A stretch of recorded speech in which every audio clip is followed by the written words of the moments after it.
అందరికీ నమస్తే అండి. మన అచ్చెన్న గారు, అచ్చెన్నాయుడు గారు. సో ఆయన నిన్న జగన్మోహన్ రెడ్డి గారు చిత్తూరు జిల్లా ఏదైతే బంగారుపాలెంకి వెళ్ళడం అయితే జరిగింది. సో ఆయన నిన్న సాయంకాలమే ప్రెస్ మీట్ పెట్టేయడం జరిగింది. అచ్చెన్నాయుడు గారు ఏంటంటే మంత్రులు ఎవరు మాట్లాడలేదు అని చంద్రబాబు నాయుడు గారు కూడా వైసీపీకి గట్టిగా కౌంటర్ ఇవ్వాలని చెప్పేసి మీరు సోషల్ మీడియాలో కానీ ట్విట్టర్లో కానీ మీరు మాట్లాడలేదని చెప్పేసి చంద్రబాబు నాయుడు గారు మంత్రుల మీద ఎమ్మెల్యేల మీద సీరియస్ అవ్వటం అయితే జరిగింది. సో అది ఏంటంటే మనకి ఎలా తెలుసు అనేసి మీరు అనుకోవచ్చు. మనకి స్పీడ్ బ్యాక్ అయితే ప్రభుత్వం నుంచి ఎప్పుడు కూడా అందుతూనే ఉంటుంది. సో ఏంటంటే మంత్రులు జగన్మోహన్ రెడ్డి గారిని మీరు గట్టిగా మీరు విమర్శించగలగాలి. ఆయనకి ప్రతి విమర్శ మనం చెప్పగలగాలని చెప్పి ధీటుగా చంద్రబాబు నాయుడు గారు అయితే ఆదేశాలు ఇచ్చినా సరే మొట్టమొదటి నుంచి కూడా ఎందుకు మనం జగన్మోహన్ రెడ్డి గారిని అంటాం, మన ప్రభుత్వమే సరిగా పథకాలు అమలు చేయలేకపోతూ ఉంది. సో అలాగే తొలి అడుగు భాగంగానే మనం ప్రజల్లోకి వెళ్ళమన్నారు. సో దాని మీద కూడా మీరు ఏం చేశారని చెప్పేసి వ్యతిరేకత అయితే కనబడుతూ ఉందని చెప్పేసి మంత్రులు ఎమ్మెల్యేలు అయితే వాళ్ళే మదన పడుతున్నట్టుగా తెలుస్తుంది. సో నిన్న చిత్తూరు పర్యటనలో ఆ స్థానికంగా ఉన్నటువంటి ఎమ్మెల్యే గారు ఈయన ఇంకా పాదయాత్ర ఇదని అదని అంటూ ఉన్నాడు జగన్మోహన్ రెడ్డి గారు. మరి పాదయాత్ర లేకపోతే ఇంకో యాత్ర మొదలు పెడితే అప్పుడు జనం ఏ విధంగా వస్తారు, అప్పుడు మనం ఏమని మాట్లాడాలి అని చెప్పేసి మనకు అర్థం కావట్లేదని చెప్పేసి ఆయన వాపోవటం అయితే జరిగిందంట. అది సోషల్ మీడియా ద్వారా బయటికి రావడం జరిగింది.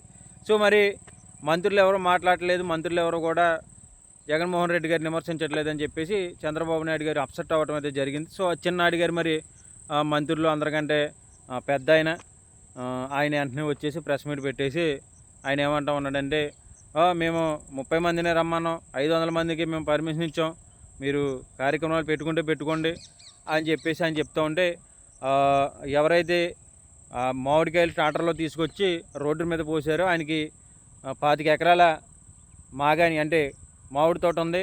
ఆయన వైసీపీ నాయకుడు, ఆయన తీసుకొచ్చి ట్రాక్టర్లతో రోడ్డు మీద పోసి గందరగోళం సృష్టించాడని చెప్పేసి అచ్చెన్న గారు మరి పేరు చెప్పడం అయితే జరుగుతుంది. మళ్ళీ ఏంటంటే ఆ జనంలో కారు ముందుకు వెళ్ళిపోయింది, మళ్ళీ వెనక్కి వచ్చింది, మళ్ళీ ముందుకు వచ్చింది, డ్రోన్లతో మేము అన్నీ చూసామని చెప్పేసి అచ్చెన్నాయుడు గారు చెప్తా ఉన్నారు.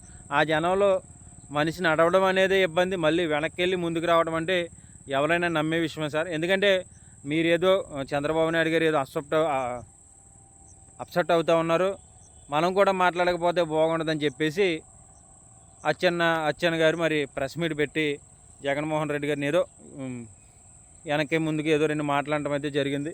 సో మరి అలాగే మంత్రులందరూ ఎందుకు మాట్లాడలేకపోతూ ఉన్నారంటే, ఎందుకు జగన్మోహన్ రెడ్డి గారితో మనం విభేదించడం, మనకేదో మంత్రి పదవి ఇచ్చారు, మనమేదో ఇల్లు ఉండగానే దీపం చక్కబెట్టుకొని పక్కకు పోవాలి, ఇప్పుడు ఆయన ఏమీ చేయకుండానే ఇంతటి స్థాయిలో జనం వస్తూ ఉన్నారంటే ఆయనకి ప్రజల్లో జన ఆదరణ ఏ విధంగా ఉందో మనం అర్థం చేసుకోవచ్చు. ఎందుకంటే రేపు అన్నాడు ఖచ్చితంగా ఆయన మళ్ళీ ముఖ్యమంత్రి అవుతారు, అది మాత్రం తథ్యం. ఇప్పుడు దాకా మనం ఆయనతో పెట్టుకున్న చాలు, ఇక మీద పెట్టుకుంటే మళ్ళీ ఆయన మనకి ఏదైనా రాజకీయంగా ఇప్పుడు ఎలాగా రెడ్ బుక్ అమలు అవుతూ ఉంది, మళ్ళీ మనల్ని తీసుకెళ్ళి ఇబ్బందులు పెట్టే పరిస్థితి వస్తుంది. ఇవన్నీ ఎందుకని చెప్పేసి మంత్రులందరూ కూడా ఎందుకంటే సైలెంట్గా వాళ్ళ పనాలు చేసుకుంటూ పోతా ఉన్నారు. సో చంద్రబాబు నాయుడు గారి బాధ ఏంటంటే జగన్మోహన్ రెడ్డి గారిని మా మంత్రులు ఎవరో కూడా విమర్శించలేకపోతూ ఉన్నారు.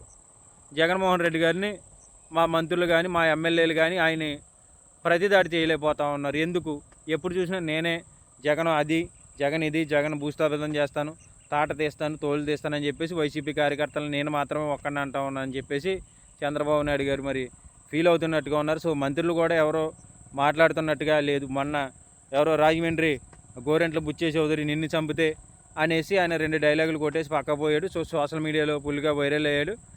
అది పక్కన పెడేస్తే ఇంకెవరు కూడా జగన్మోహన్ రెడ్డి గారు పరిపాలన ఉన్నప్పుడు అది చేశారు, ఇచ్చేశారు, ఇక్కడ అవినీతి చేశారు అని చెప్పేసి ఎవరు కూడా చెప్పే పరిస్థితి అయితే ఎందుకు లేదంటే ఖచ్చితంగా ఈ రోజు కాకపోయినా రేపైనా సరే జగన్మోహన్ రెడ్డి గారు మళ్ళీ ఈ రాష్ట్రానికి ముఖ్యమంత్రి అవుతారు. సో ఆయన ప్రవేశపెట్టినటువంటి సంక్షేమ పథకాలు సో అవి ప్రజల్లో ఉన్నాయి. సో మనం వాటి పేర్లు మార్చి మనం ఈరోజు మరి అమలు చేస్తూ ఉన్నా సరే కొన్ని అవి స్థాపించినవి అయితే జగన్మోహన్ రెడ్డి గారు అని చెప్పేసి వాళ్ళ ఎమ్మెల్యేలకి వాళ్ళ మంత్రులకి అందరికీ కూడా బాగా తెలుసు కనుక వాళ్ళు అదుపులో ఉండి మాట్లాడే పరిస్థితి అయితే ఈరోజు వచ్చింది.